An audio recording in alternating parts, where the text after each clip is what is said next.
ब्राह्मणकृत अदशिवताण्डवस्तोत्रम्। ॐ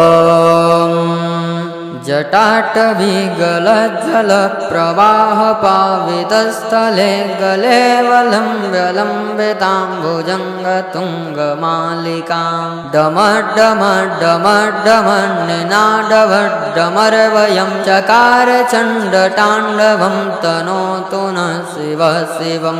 जटाकटाहसभ्रमं भ्रमं निलिम्पनिर्झरि विलोलवीचिवल्लरी विराजमानमूर्धनि धगद्धगद्धगज्ज्वलल्ललाटपट्टपावके किशोरचन्द्रशेखरे रतिः प्रतीक्षणं मम।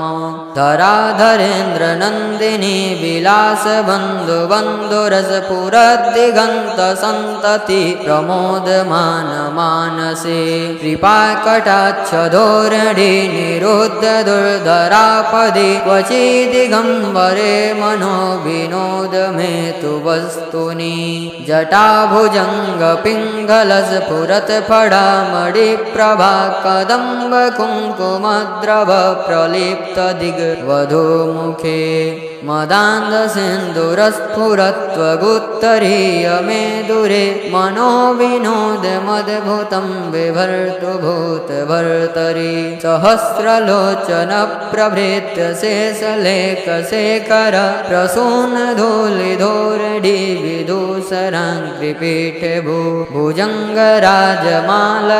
निबद्धजाटजूटक श्रियै चिराय जायतां चकोरबन्धुशेखर। ललाटचत्वरज्ज्वल धनञ्जयस्फुलिङ्गभानिपीतपञ्चसायकं नमन्निलिम्पनायकं सुधामयूखलेखया विराजमानशेखरं महाकपालि सम्पदे शिरोजटालमस्तु न। करालभालपट्टिका धगद्धगद्धगज्ज्वल धनञ्जयाहुतिकृतः प्रचण्ड पञ्चसायके धराधरेन्द्रनन्दिनी कुचाग्रचित्रपत्रक प्रकल्पनैकशिल्पिने त्रिलोचने रतिर्मम।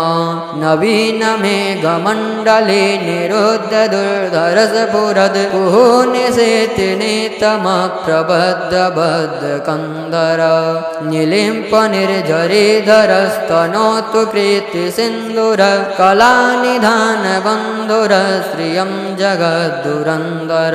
प्रफुल्लनीलपङ्कज प्रपञ्चकालिमप्रभा वलम्बिकण्ठकन्दले रुचिप्रबद्धकन्दरं स्मरच्छिदं पुरच्छिदं भवच्छिदं मकच्छिदं गजच्छिदान्तकच्छिदं तमन्तकच्छिदं भजे। अखर्व सर्वमङ्गला कलाकदम्बमञ्जरी रसप्रवाह माधुरी विजृम्भणा मधुव्रतं स्मरान्तकं पुरान्तकं भवान्तकं मखान्तकं गजान्तकान्तकान्तकं तमन्तकान्तकं भजे।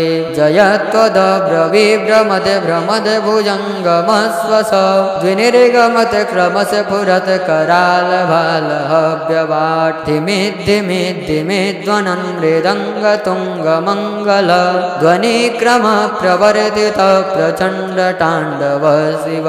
दृशद्विचित्रतल्पयोर्भुजङ्गमौक्तिकस्त्रयोर्गरिष्ठरत्नलोष्टयो सुहद्विपक्षपक्षयो क्रीडारविन्दचक्षुष प्रजामहि महेन्द्रयो समप्रभृतिका कदा सदा शिवं भजाम्यहं।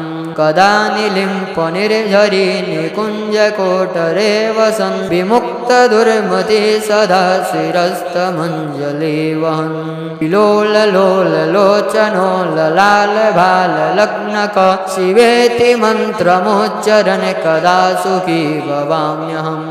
इमं हि नित्यमेव मुक्तमोत्तमोत्तमं स्तवं पठन् स्मरन् ब्रुवन्नरो विशुद्धिमेति सन्ततं हरे गुरौ सुभक्तिमासु यान्ति नान्यथा गतिं विमोहनं हि देहिनां सुशङ्करस्य चिन्तनं विमोहनं हि देहिनां सुशङ्करस्य चिन्तनं विमोहनं हि देहिनां सुशङ्करस्य चिन्तनं पूजावसानसमये दशवक्त्रगीतं यः शम्भुपूजनपरं पठति प्रदोषे तस्य स्थिरां रथगजेन्द्रतुरङ्गयुक्तां लक्ष्मीं सदैव सुमुखीं प्रददाति शम्भो लक्ष्मीं सदैव सुमुखीं प्रददाति शम्भो।